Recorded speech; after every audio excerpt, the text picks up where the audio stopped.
నమస్తే, welcome to whistle. పశ్చిమ బెంగాల్ ముఖ్యమంత్రి తృణమూల్ కాంగ్రెస్ అధినేత్రి మమతా బెనర్జీకి వైసీపీ అధినేత వైఎస్ జగన్ సర్ప్రైజ్ ఇచ్చారు. ఆమె పుట్టినరోజు సందర్భంగా శుభాకాంక్షలు చెబుతూ ట్వీట్ చేశారు. అయితే ఇందులో సర్ప్రైజ్ ఏముంది అనుకుంటున్నారా? ఇక్కడే అంతా ఉంది. ప్రస్తుతం బెంగాల్లో అసెంబ్లీ ఎన్నికలకు రంగం సిద్ధమవుతోంది. ఈ ఎన్నికల్లో మమతను ఎలాగైనా ఓడించాలని బీజేపీ శతవిధాలా ప్రయత్నాలు చేస్తోంది. ఇలాంటి వేళ జగన్ ట్విస్ట్ ఇచ్చారు. వైఎస్ జగన్ నేతృత్వంలోని వైసీపీ అధికారంలోకి రాకముందు నుంచే బీజేపీకి దగ్గరవుతూ వచ్చింది.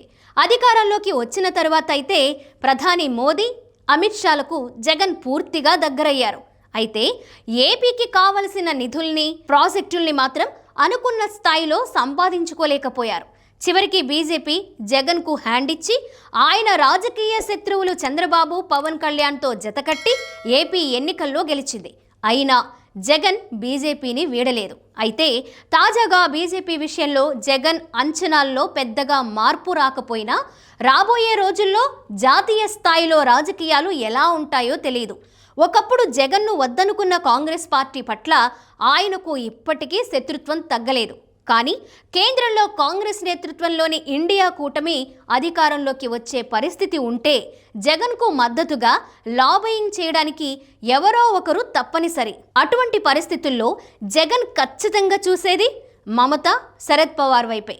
అందుకే మమతకు బెంగాల్ ఎన్నికలకు ముందే వచ్చిన పుట్టినరోజుకు శుభాకాంక్షలు చెప్పడం ద్వారా జగన్ ఓ ఆప్షన్ తనకి అందుబాటులో ఉంచుకున్నట్లయింది. నిజానికి మమతకు ఇప్పటి వరకు జగన్ ఒక్కసారి కూడా పుట్టినరోజు శుభాకాంక్షలు చెప్పలేదు. సీఎంగా గెలిచినప్పుడు మాత్రం శుభాకాంక్షలు అంటూ ట్వీట్ చేశారు.